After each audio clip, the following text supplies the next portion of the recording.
कांग्रेस के वरिष्ठ नेता और उत्तर प्रदेश कांग्रेस कमेटी के अध्यक्ष अजय राय एक बार फिर सुर्खियों में। इस बार मामला जुड़ा है उनके विरोध प्रदर्शन से जो उन्होंने 10 जुलाई की शाम वाराणसी के कैंट विधानसभा क्षेत्र में किया था। अपने समर्थकों के साथ सड़कों पर उतरे अजय राय ने जल जमाव, बदहाल सड़कें और अन्य मूलभूत सुविधाओं की कमी को लेकर सरकार और प्रशासन पर तीखा हमला बोला।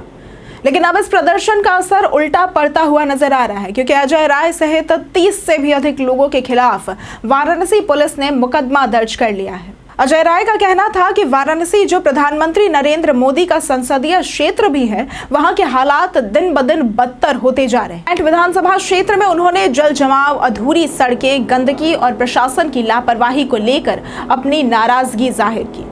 उन्होंने स्पष्ट शब्दों में कहा कि बनारस की जनता मूलभूत सुविधाओं से वंचित है और सरकार सिर्फ प्रचार प्रसार में ही व्यस्त है। जनता का जीवन कठिन हो चला है, लेकिन शासन प्रशासन आंखें मूंदे बैठा हुआ है। अजय राय ने अपने दौरे के दौरान उस नाइट मार्केट क्षेत्र का भी दौरा किया जहां हाल ही में बुलडोजर कार्रवाई हुई थी। उन्होंने वहां स्थानीय लोगों से मुलाकात कर उनकी समस्याएं सुनी और सरकार की मनमानी रवैये पर सवाल खड़े किए।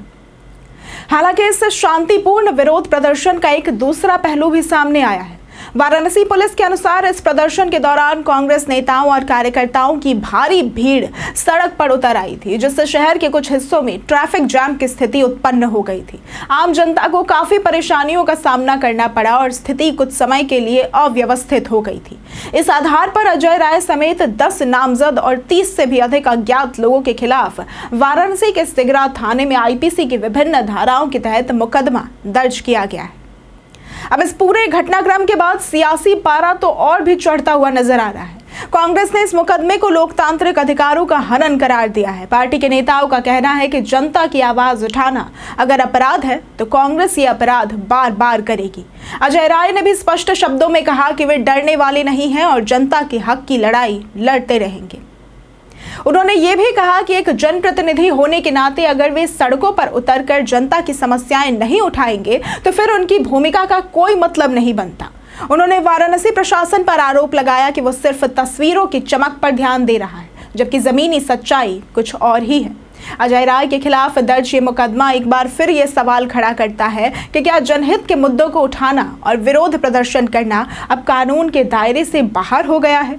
क्या एक लोकतांत्रिक देश में नेताओं को आवाज उठाने की आजादी नहीं रही, या फिर यह सत्ता के प्रभाव में उठाया गया एक मामूली सा कदम है? इन सवालों के जवाब आने वाले दिनों में शायद मिले, लेकिन इतना तय है कि बनारस की सियासत में अजय राय के इस कदम से एक नई हलचल जरूर मच गई। अब देखना यह होगा कि प्रशासन इस मुकदमे को किस दिशा में ले जाता है और कांग्रेस इसे लेकर क्या रणनीति अपनाती है। लेकिन इतना जरूर है कि बनारस की जनता ने एक बार फिर किसी नेता को अपनी आवाज के लिए सड़कों पर उतरते देखा है और यही लोकतंत्र की असली ताकत है। अगर आपको आज की ये वीडियो पसंद आई हो तो इस वीडियो को लाइक करें, शेयर करें और साथ ही हमारे चैनल को सब्सक्राइब करना ना भूलें। आज के लिए सिर्फ इतना ही। वीडियो हमारे साथ बने रहने के लिए धन्यवाद।